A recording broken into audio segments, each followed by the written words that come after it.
হেই বন্ধুরা, কি খবর সবার? আশা করি একদম ফাটাফাটি আছো। ওয়েলকাম টু আমাদের রঞ্জন রিয়েক্ট চ্যানেলে। আজ আমরা এমন একটা ম্যাচ নিয়ে কথা বলবো যেটা নিয়ে এখন পুরো দুনিয়া কাঁপছে। ইংল্যান্ড বনাম ইন্ডিয়া ফার্স্ট টেস্ট, কোন টিম বেশি স্ট্রং, কে জিততে পারে, আর আমাদের ফেভারিট প্লেয়ারদের রেকর্ড কি বলছে, ইংল্যান্ডের মাটিতে তাদের পারফরমেন্স কেমন, সব বা ডিটেলসে জানাবো। তাই ভিডিওটা শেষ পর্যন্ত দেখবে, একদম মিস করবে না কিন্তু। ম্যাচটা কবে, কোথায়? 20 জুন, মানে এই শুক্রবার, মানে আজ থেকে শুরু হচ্ছে ইংল্যান্ডের হ্যাডলিংতে। দুপুর 3:30 থেকে শুরু হবে খেলা, শোর ডেট টাইম সব কিছু সেট। ইংল্যান্ড তো তাদের টিম অ্যানাউন্স করে দিয়েছে। চলো দেখি কারা আছে এই শক্তিশালী দলে। ওপেনিং আছে জ্যাক কোহলি আর বেন ডাকেট, মাঝখানে আছে অলি পোপ, তাদের বস ব্যাটসম্যান জো রুট, আর নতুন তারকা হ্যারি ব্রুক। ক্যাপ্টেন আর সুপার অলরাউন্ডার বেন স্টোক তো আছেই, wicket keeper Jamie Smith, pacer allrounder Chris Woakes, আর পেস বোলিংয়ে আছে নতুন মুখ ব্রাইডেন ক্রাস আর Josh Tongue, spin bowler Shoaib Bashir. অন্যদিকে আমাদের ইন্ডিয়া টিমের স্কোয়াড বিশাল, 15 জনের নাম চলে দিয়েছে, কিন্তু প্লেইং 11 এখনো ফাইনাল হয়নি। তবে নামগুলো শুনলেই বুঝবে ইন্ডিয়াও খুব একটা হেভি স্ট্রং টিম। কিন্তু আসল প্রশ্নটা হলো, কোন টিম বেশি শক্তিশালী, কে জিততে পারে এই বিগ ফাইট? চলো প্লেয়ার বাই প্লেয়ার দেখি। প্রথমে আসি ওপেনারের কথায়। ইংল্যান্ডের জ্যাক কোহলি 50 টেস্ট খেলেছে, কিন্তু অ্যাভারেজ 30-এর আশেপাশে, খুব একটা কনসিস্টেন্ট না। বেন ডাকেটও 17 টেস্টে মোটামুটি ভালো পারফরমেন্স করেছে। আর আমাদের ইন্ডিয়ার দিক থেকে সম্ভাব্য ওপেনার শুভম গিল আর যশস্বী জয়সওয়াল। শুভম গিল 25টা টেস্টে খেলে ভালো রান করেছে, কিন্তু একটা বড় প্রবলেম আছে, ইংল্যান্ডের মাটিতে ওর রেকর্ড একেবারেই ভালো না। মাত্র 3টে টেস্টে 88 রান করেছে, অ্যাভারেজ মাত্র 14.66, কিন্তু এটা একটা বড় চিন্তার বিষয়। অন্যদিকে যশস্বী জয়সওয়াল 8 টেস্টে 950+ রান, অ্যাভারেজ 70-এর উপরে, 3টে সেঞ্চুরিও আছে, যার মধ্যে 2টা ডবল। ছেলেটা কিন্তু একদম আগুন ফর্মে আছে ভাই। সো ওপেনিং এ ইংল্যান্ডের প্লেয়াররা নিজেদের মাঠে খেলতে অভ্যস্ত, কিন্তু আমাদের শুভমান গিলের দুর্বল রেকর্ডটা একটা সমস্যা। জয়সওয়াল যদি জ্বলে ওঠে তাহলে কিন্তু জমে যাবে ভাই। এবার আসি মিডল অর্ডার, যেখানে ম্যাচের আসর খেলা হয়। ইংল্যান্ড আছে Ollie Pope, boss batsman Joe Root, 140+ test run, 12,000+ run, 32 century, আর নতুন সেনসেন হ্যারি ব্রুক, 18 টেস্টে 1400+ রান, অ্যাভারেজ 63+।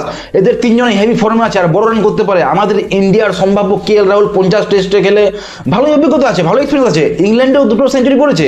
কিন্তু বাকি যারা আসতে পারে, যেমন সাই সুদর্শন বা করুণ নায়ার, ওদের টেস্ট অতটা অভিজ্ঞতা নেই, অতটা এক্সপিরিয়েন্স নেই।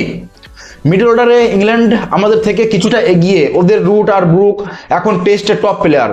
এবার অলরাউন্ডার, ম্যাচের মোড় ঘোরানোর ক্ষমতা এদের হাতে। ইংল্যান্ডের captain Ben Stokes, 100+ test, 6000+ run, 200-এর কাছাকাছি উইকেট। এই লোকটা একটা ম্যাচ উইনার ভাই। আর আছে ক্রিস ওকস, নিজেদের দেশে দারুণ খেলে। আমাদের ইন্ডিয়ার আছে বিশ্বের অন্যতম সেরা অলরাউন্ডার রবীন্দ্র জাদেজা, 70+ টেস্ট, প্রায় 3000 রান আর 300 উইকেটের কাছাকাছি। যদিও ইংল্যান্ডের বোলিং রেকর্ড একটু দুর্বল, কিন্তু ব্যাটে আর ফিল্ডিংয়ে তো সবসময় সেরা ভাই।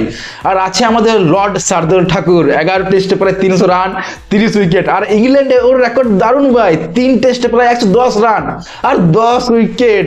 অলরাউন্ডার দিক থেকে দুই টিমই ফাটাফাটি ভাই। স্টোক একাই ম্যাচ উইনার, কিন্তু জাদেজার শার্দুল ঠাকুর মিলে আমাদের টিমকে দারুণ ব্যালেন্স দিচ্ছে। ইংল্যান্ড জেমি স্মিথ এই প্রথম টেস্ট খেলতে নামছে, আর আমাদের ইন্ডিয়ার আছে ঋষভ পান্ট, 33 টেস্টে প্রায় 2300 রান, 5টা সেঞ্চুরি। আর ইংল্যান্ডের মাটিতে বস, ওর রেকর্ড কিন্তু কিছু অবিশ্বাস্য, 7 টেস্টে প্রায় 540 রান, 2টা সেঞ্চুরি, কিন্তু একাই ম্যাচের প্ল্যান চেঞ্জ করে দেবে। এই সেকশনে তো ইন্ডিয়া অনেক এগিয়ে ভাই। ঋষভ পান্তের মতো প্লেয়ার দলে থাকা মানে একটা এক্সট্রা পাওয়ার। এবার আসি আসল খেলা, পেস বোলার। ইংল্যান্ডের মাঠে এদের রোলটা সবচেয়ে বেশি। ইংল্যান্ডে আছে ব্রাইডেন ক্রাস আর জস টাং, দুজন নতুন আর ফাস্ট বল করে। আর আমাদের ইন্ডিয়ার আছে world class pace attack, Jasprit Bumrah, 34 test 57+ wicket, average 20-এর উপর নিচে। ইংল্যান্ডে ওর রেকর্ড অসাধারণ, 10 টেস্টে 49টা উইকেট। এরপর আছে আমাদের মিয়া মোহাম্মদ সিরাজ, 29 টেস্টে 87 উইকেট।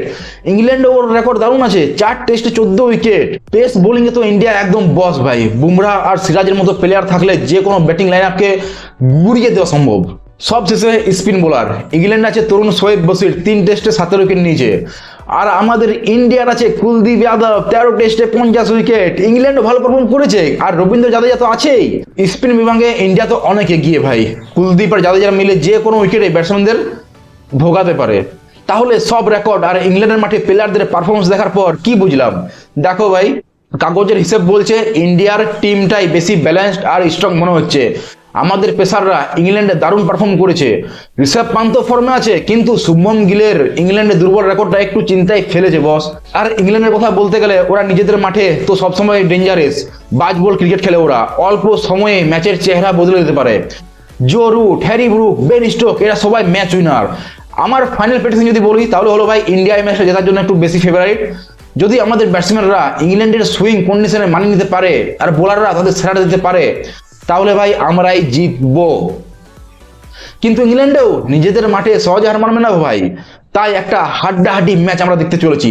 তো বন্ধুরা, তোমাদের কি মনে হয় কে জিতবে এই বিগ ফাইট? কমেন্ট করে অবশ্যই জানাও। ভিডিওটা ভালো লাগলে একটা লাইক করো, বন্ধুদের সাথে শেয়ার করো, আর এমন আরো দারুণ ক্রিকেট আপডেট পেতে আমাদের চ্যানেলটা সাবস্ক্রাইব করে ফেলো, বেল আইকন টিপে দাও। দেখা হচ্ছে পরের ভিডিওতে। Bye bye, take care, see you.